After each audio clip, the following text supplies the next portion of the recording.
আজকে নারী দিবস, কিন্তু সবচেয়ে কষ্টের কথা হচ্ছে আমাদের এই পরিবেশ পরিস্থিতিতে আমাদের একজন বোন, একজন মা, একজন নারী যতটুকু তাদের জায়গা থেকে সেফ ফিল করার কথা এই মুহূর্তে ততটুকু এই রাষ্ট্রে এই সরকার নিশ্চিত করতে পারছে না।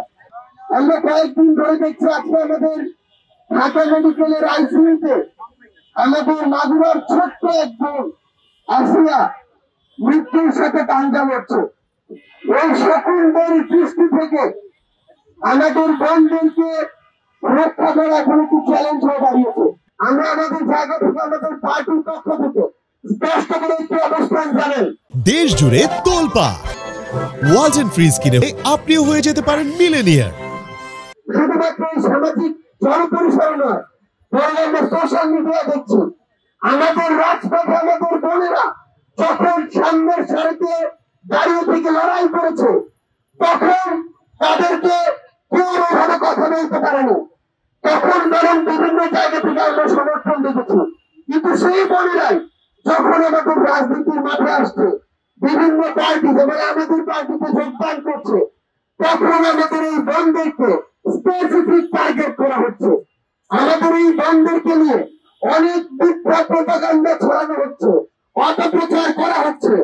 সবচেয়ে বড় কথা হচ্ছে আমাদের এই বোনেরা, এই বাংলাদেশের অর্ধেক নারী, কখনো এমন নয় যে যখন প্রয়োজন আমি ব্যবহার করবো আর যখন মনে করবো তখন তাদেরকে নিয়ে অপপ্রচার চালাবো।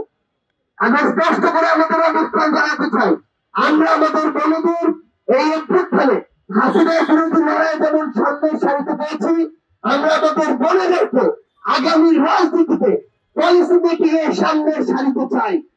আমাদের বোনেরা আর এই বাংলাদেশের সংসদে কখনো শুধুমাত্র রিপ্রেজেন্টেশন হবে না, তারা তাদের যোগ্যতায় পার্টিসিপেশন করে এসে সংসদে নারীদের প্রতিনিধিত্ব করবে।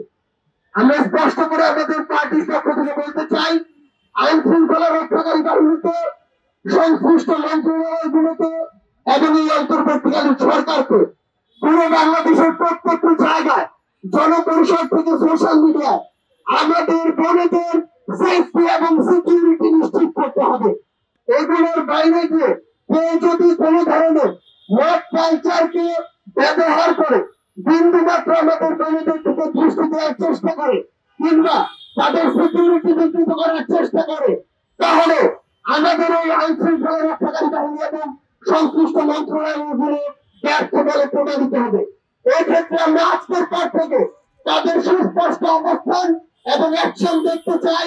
না হলে বাংলাদেশের জনগণ তাদের জায়গা থেকে এই যে সংশ্লিষ্ট জায়গা, সংশ্লিষ্ট মন্ত্রণালয়গুলোকে ব্যর্থ মনে করবে, কিন্তু আমরা এগুলোকে ব্যর্থ হিসেবে দেখতে চাই না। আজকের পর থেকে শুধু কথা নয়, আমরা কাজ দেখতে চাই এবং আমাদের নারীদের, বোনদের, মায়েদেরকে আমরা যেন সমাজে, এই রাষ্ট্রে তারা যতটুকু ডিজার্ভ করে এবং যতটুকু হওয়া উচিত ততটুকু জায়গা আমরা করতে করে দিতে পারি, ততটুকু সেফটি এবং সিকিউরিটি আমরা সবাই ঐক্যবদ্ধভাবে নিশ্চিত করতে পারি। এটাই হোক আজকের নারী দিবসের আমাদের প্রতিজ্ঞা। আমরা একসাথে কাঁধে কাঁধ মিলিয়ে বাংলাদেশ বিনির্মাণের জন্য লড়াই করব। সে পর্যন্ত সবাই আমরা একসাথে আমাদের বোনদের পাশে থাকবো।